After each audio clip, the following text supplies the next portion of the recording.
పిఠాపురంలో పవన్ కళ్యాణ్ గెలుస్తారా? 100% గెలుస్తారన్న పవన్ కళ్యాణ్. మాది కూడా పిఠాపురమే, గాలిగంగల గుడి దత్తుడు వీధి పక్కన. కానీ వర్మ ఈసారి సపోర్ట్ చేస్తాడు పవన్ కళ్యాణ్కి. ఆల్రెడీ చేస్తున్నారన్న వర్మ గారు. వర్మ గారు సపోర్ట్ చాలా ఉంది పవన్ కళ్యాణ్ గారికి. కానీ గీత గారి ఎట్లాగా ఉంది అంటే అంటే ఇప్పుడు పోటీగానే ఉందన్న, కానీ ఎంత పోటీ ఉన్నా పవన్ కళ్యాణ్ గారిదే పై చేయన్న. సో పవన్ కళ్యాణ్కి ఎందుకు ఓటేస్తారు పిఠాపురం జనం? చూడాలి కదన్న, ఇప్పుడు చదువుకున్న వాళ్ళు ఎవరన్నా సరే పవన్ కళ్యాణ్కి ఓటేయాలన్న. ఎందుకంటే ఆయన గవర్నమెంట్ లేకుండా చాలా చేశారన్న ఇప్పటి వరకు.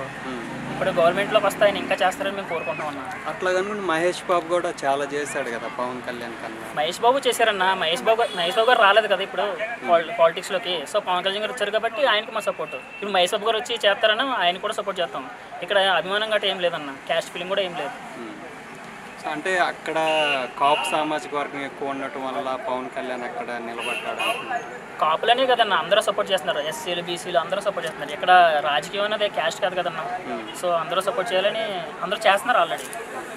కానీ నాన్ లోకల్ కదా పవన్ కళ్యాణ్ పిఠాపురంకి, సో గెలుస్తాడంట. చాలా మంది నాన్ లోకల్ అన్న, అందరూ వచ్చి బిజినెస్ చేశారు. ఇప్పుడు అంబానీ వాళ్ళందరూ ఇప్పుడు రిలయన్స్ అన్ని పెట్టారు. ఆయన కూడా మనం సపోర్ట్ చేశాం కదా, ఆయన కూడా నాన్ లోకలే కదా. సో పవన్ కళ్యాణ్ కూడా అంటే బిజినెస్ వేరు, లోకల్ రాజకీయాలు వేరు కదా. రాజకీయాల్లో కూడా డెవలప్మెంట్ ఉంటుంది కదన్న. సో అందుకని మనం కూడా సపోర్ట్ చేయాలి. బిజినెస్ కూడా అంతే సేమ్. సో ఇక్కడ గెలిస్తే ప్రతి మండలానికి ఒక మల్టీ స్పెషాలిటీ హాస్పిటల్ పెడతానన్నారు కదా, అది సాధ్యమవుతుంటారు?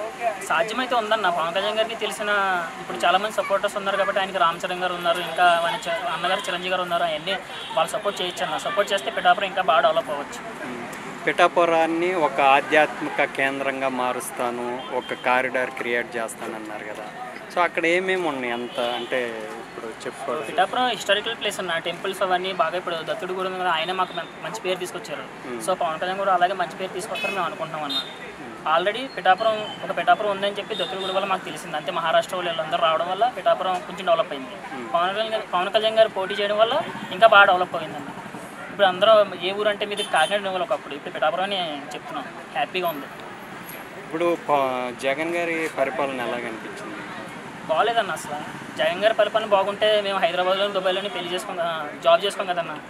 ఇప్పుడు కూడా ఇంకా అక్కడే ఉన్నాం. ఇప్పుడు ఆయన వస్తే ఇంక మళ్ళీ దుబాయ్ వెళ్ళిపోవాలి, మేము పని చేసుకోవాలి, కష్టపడాలి, అక్కడే ఉండాలి. అంటే చంద్రబాబు ఉన్నప్పుడల్లా ఆంధ్ర రాష్ట్రంలో జాబ్లు ఏమన్నా వచ్చింది?